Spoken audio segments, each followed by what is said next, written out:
have Greg Markov in the studio with us. He is a Valley realtor and short sale expert. And a short sale expert, that's a career all in itself right now, isn't it? Has been. Yes. Yeah. Short sale expert. Short sale, let's, we have a vague concept, an idea on short sale. Let's just synopsis that a bit and make sure the audience is on the same page with us on that. Sure. Brief definition. Property is worth less in today's market than what is owed for the property. Therefore, a seller who is forced to sell the property, usually because of hardship, right. Loss of income, relocation, divorce, they are forced to sell the property. They can no longer afford to keep the house, has to list the property at less than what is owed, and then subsequently negotiate with the bank to accept less than what is owed as payment in full in order to sell that property. And that's what in layperson's terms we're calling upside down. Upside down, absolutely, underwater. House. Yes. Debt Forgiveness Act is expiring. Bring people up to date on that. Sure. End of 2007. Mortgage Forgiveness Debt Relief Act was signed into law. Basically, any time that debt is forgiven, it creates an IRS event, which means that it is a taxable event. So any amount that has been forgiven is counted as income to the person to whom it's been forgiven. So anticipating that there's going to be a lot of forgiving, whether in foreclosure or in a short sale, the administration came up with a law that basically puts that taxable event out of gear. It got renewed again at the end of 2009, and now it got renewed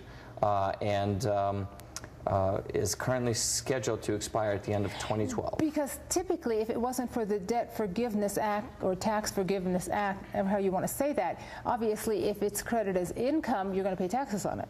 Yeah, absolutely. In the simplest terms, it's basically kicking somebody while they're down. Not only did they lose their house, had to sell at a loss, didn't make any money as a result of the property. Now they're going to get hit with the taxes. Get hit with the tax, right. Yeah.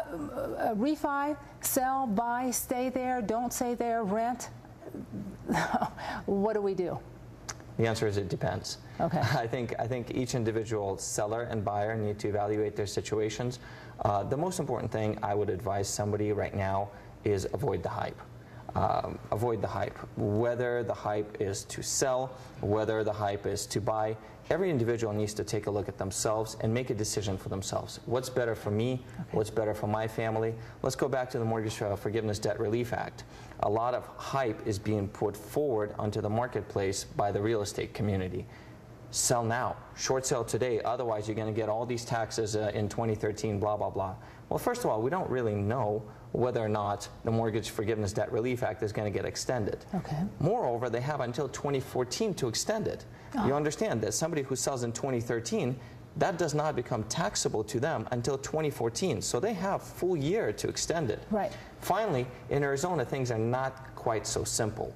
Because of the anti-deficiency statute, certain people that sell their property are not even subject to taxation because there hasn't been any debt forgiveness. So, number one advice there is decide for yourself. And the way you decide is not by talking to a real estate agent, not by Googling, but by sitting down face-to-face with a reputable professional who knows what they're talking about, in this instance, either a tax attorney or a qualified CPA, and asking them, what is this sale going to mean for me? I think if more people did that, they could avoid the hype, cut through the noise, and make the right decisions. Speaking of decisions, many people right now are making the decision to rent. Yeah, absolutely. And for some income levels, well, for all income levels, depending on your station in life and your status in your life, your job description, where you live, might be advantageous. Sure, it could be advantageous. I think home ownership is more expensive than people realize. It's the American dream, but not everyone should be doing it. And I say this as a real estate professional who is in business of selling homes. Some people are better off renting and putting the rest of their situation together. Some people are in a transitional state of lives. They don't need to be committed to a house. They might be better off renting in order to be flexible to move, to take on other jobs, and so on. Right, exactly. That being said, Phoenix is one of states, one of the cities in the nation right now where it's actually cheaper to buy than it is to rent. It's a very interesting phenomenon that we're seeing because of lower prices and because of lower interest rates in many places around the country. It's actually cheaper to buy than it is to rent. I would equate that also with a tourist type of situation in a state. I think if you have a tourist feel, renting would be higher than buying. Yeah, I think you would say that if you're a destination place. Right, that ties together. Yeah, absolutely. Hawaii. Right. Maybe Even San Florida. Diego. Yeah, coastal cities. Co-founder of the Phoenix Heritage Real Estate Group. Yeah. Phoenix Heritage Real Estate Group is the name of my team in Phoenix, Arizona. That is our sales and marketing team. We are in business of listing homes for sellers, helping buyers, predominantly having been focused on the sales side on short sales for the last 5 years. The name of your book is How to Short Sale Your Home. How to short sale your Arizona house, absolutely. Recently I went ahead, because of what you and I are just talking about right now, there's so much noise. You would think that we've been in a short sale market for the last 5 years, everyone would know what's going on. I think it's just the opposite.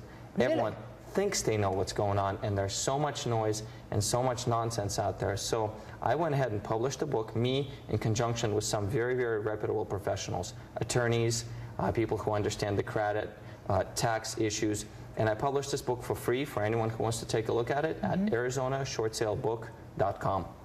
Now, I think the key here, I think of what I'm hearing you say, is seek out professional advice no matter what avenue you're planning to take. Absolutely. Absolutely. I think that is something that every individual needs to do for themselves, that owes to themselves.